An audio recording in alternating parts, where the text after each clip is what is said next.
তো নন্দ ভবন দর্শন করে আসা হলো। নন্দ বাবার 1 লক্ষ গাভী, চরণস্থলী, ভোজন থালি, অনেক কিছু দর্শন করে এলাম। এখন যাচ্ছি নন্দগাঁও।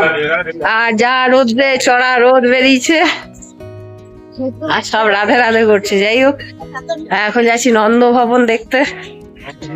তো নন্দগাঁও দেখি, আর বিশাল উঁচু, একদম টিলাতে আছে নন্দগাঁওটা। চলো রাধে রাধে করতে করতে পৌঁছে সিঁড়িটা দেখায়। এই হচ্ছে সিঁড়ি, এই হচ্ছে নন্দগাঁও।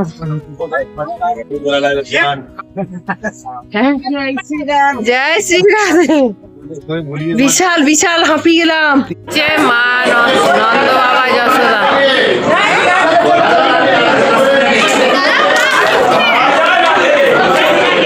নন্দগাঁও কি মার্কেট।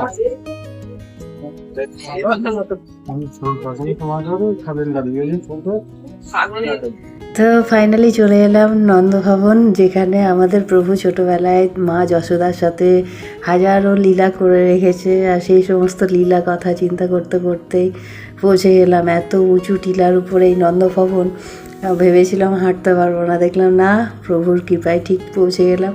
তো এখানে সবাই অপেক্ষা করে আছে পর্দা খোলার জন্যে, কারণ এখানে আছে প্রভুর ছোটোবেলা স্বরূপ মূর্তি। তো বেলা 12টার পর তো সব জায়গায় মন্দির বন্ধ হয়ে যায়, তো এই মন্দির বন্ধ হয় না, পর্দা দেওয়া থাকে।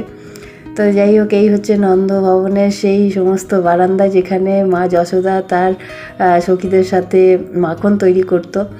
তা এখন নতুন কনস্ট্রাকশনের জন্যে অনেক কিছু পরিবর্তন করা হয়েছে, কিন্তু স্ট্রাকচার সেই একই আছে। তো নন্দ ভবন দর্শন করে আসা হলো। গ্রুপের সবাই মোটামুটি নিচে যাচ্ছে।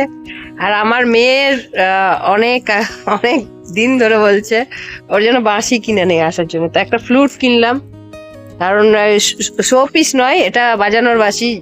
যারা সুর জানে তারা অবশ্যই বাজাতে পারবে। তো বাজিয়ে দেখে নিলাম। আর মিঠি যেহেতু আসেনি, ওর এই ছোট ছোট ইচ্ছাগুলো পূরণ না করলে ওর ভারী মন খারাপ হবে, ওই জন্য কিনে নিলাম। তো নন্দগাঁও দেখা হলো। প্রচুর উঁচু, প্রচুর উঁচু, হয়তো ভিডিওতে আপনারা বুঝতে পারবেন না।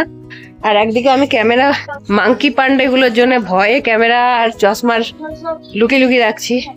তাই এবার যাই, রোদ্রের তাপটা আছে বেশ ভালো। তো নন্দগাঁও থেকে দর্শন করে এখন তারই উল্টো দিকে পাবন সরোবর বলে, যেখানে রাধারানী নিজের মেহেন্দির হাতটা ধুয়েছিল। রাধে রাধে। মেহেন্দির হাতটা ধুয়েছিল। তো তাই এই সরোবরের জল সব সময় কিন্তু সবুজ। তো যাই হোক, আমরা এখন ওই ফটো সেশন চলছে একদিক থেকে। তো সরোবরটা দেখিয়ে দিই। দারুণ বিশাল বড় সরোবর। তো চোখে না দেখলে এই সরোবর মানে বিশাল এরিয়া জুড়ে, চোখে না দেখলে বোঝানো মুশকিল। আর একদম সবুজ জলটা, যেহেতু মেহেন্দিরটা ধুয়েছিল, পুরো সবুজ জলটা। আর রাতাস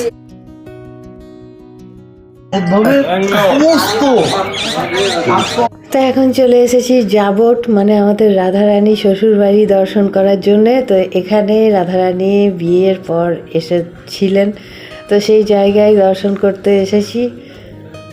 তা আপনারাও দর্শন করুন আর সাথে প্রণাম অবশ্যই করবেন। এটা হচ্ছে রাধারানীর শ্বশুরবাড়ি, যেখানে অয়নের সাথে রাধারানীর বিয়ে হয়েছিল। দেখি আছে হ্যাঁ শয়ন। তো বাঁদরের উপদ্রবের ভয়ে চারিপাশ একদম খাঁচা করে রাখা ছাদের মধ্যেও, কারণ এখানে প্রচুর বাঁদর। শয়ন করতো। ঠিক আছে, এটা হচ্ছে রাধারানী শয়ন করে। দেখুন এসি নাই, কিছু নাই, কত ঠান্ডা। কি ঠান্ডা, মানে এসি নেই তাও ঠান্ডা লাগছে। তো চলে এলাম গোশালাতে। গোশালার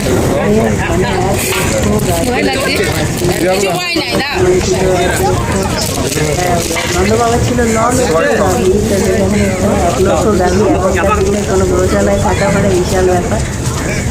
ফাইনালি চলে এসেছি। আর এখানে এসে আমার মোবাইল দুটো জিপ বার হয়ে গিয়েছিলো, ওটা কিছু স্টোর করতে পারিনি। তো আমার দুটো মোবাইলের স্টোরেজ পুরো ফুল হয়ে গিয়েছিলো, জবাব দিয়ে দিয়েছিল। তো যাই হোক, গ্রুপেই একজন প্রভুজির কাছ থেকে এই ভিডিওটা আমি নিয়েছিলাম, কারণ আমার কাছে ছিল। নন্দ বাবার 1 লক্ষ গাভী। তো যাই হোক, আজকের ব্লগ আর বেশি বড় করলাম না। প্রচুর জায়গা দর্শন করেছি, সব জায়গাগুলো আপনাদের সাথে শেয়ার করতে পারলাম না, কারণ মোবাইলে স্টোরেজের প্রবলেমের জন্য। তা আবার দেখা হবে নেক্সট ব্লগে। ভালো থাকবেন, সুস্থ থাকবেন, টাটা। আর কেমন লাগছে আপনাদের বারসানা বা বৃন্দাবনের ডায়েরি, আপনারা অবশ্যই কমেন্ট করে জানাবেন।